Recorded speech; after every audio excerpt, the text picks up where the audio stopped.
এতদিন ধরে তার দলের অর্থাৎ বিজেপি নেতারা নিয়োগ দুর্নীতিতে বারংবার কাঠগড়ায় তুলেছিলেন তৃণমূল সরকারকে। এবার আরও এক ধাপ এগিয়ে গেলেন দিলীপ ঘোষ, বা বলা ভালো আরেকটু পিছিয়ে গেলেন তিনি। শুধু তৃণমূল নয়, এবার বাম জামানাতেও নিয়োগ সংক্রান্ত ব্যাপারে প্রশ্ন তুললেন তিনি। সেই সঙ্গে প্রতিপক্ষ ইন্ডিয়া জোটে তৃণমূল সুপ্রিমো মমতা ব্যানার্জির অবস্থান নিয়েও তুললেন প্রশ্ন। দাদা, ঝাড়গ্রামে তো সভা মঞ্চে যেটা দেখা গেল যে মুখ্যমন্ত্রীর হাওয়াই চুরি ছিঁড়ে গেল, তিনি সেফটি পিন লাগাচ্ছেন এবং সেটা লাগাতে গিয়ে হাত দিয়ে ফুটেও ফেললেন। দাদা, এই সবই সমস্ত কিছু ড্রামা। আমার জুতো নাই, আমার চপ্পল নেই, আমার বাড়ি নেই, আমার গাড়ি নেই, এবার বলে আমার কাছে ভোট নেই। এইসব সিম্প্যাথি ভোট করে দিন জিতে এসেছেন। এইসব দেখে মানুষ দেখলো যে এই করতে করতে আমাদের কাছ থেকে সব কেড়ে নিল, ওদের সব আছে। দাদা, মানে রাজ্যের মন্ত্রী শশী বাজার তিনি তো বলছেন যে আপনি হেরে যাচ্ছেন এবং সুকান্ত মজুমদার তারাও হেরে যাচ্ছে। মানে কি আজকাল জ্যোতিষ চর্চা করছেন? টিএমসি কটা সিট পাবে ভাবো।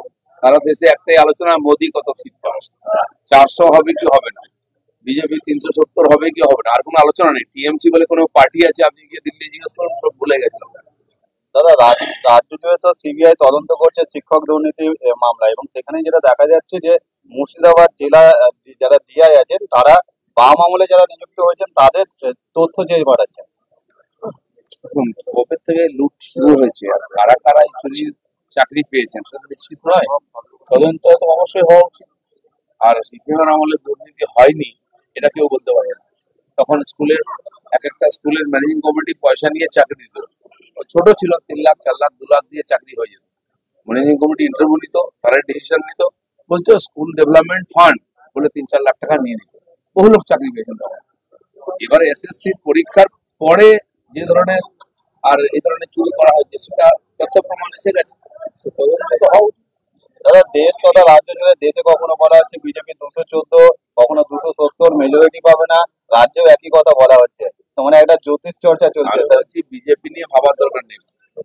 মোদী বলেছেন লোক ভোট দিয়ে 400 করে দেবে। আপনাদের কত সিট থাকবে? আপনারা কি মার্কেটে থাকবেন? অনেক পার্টি গতবার উঠে গেছে।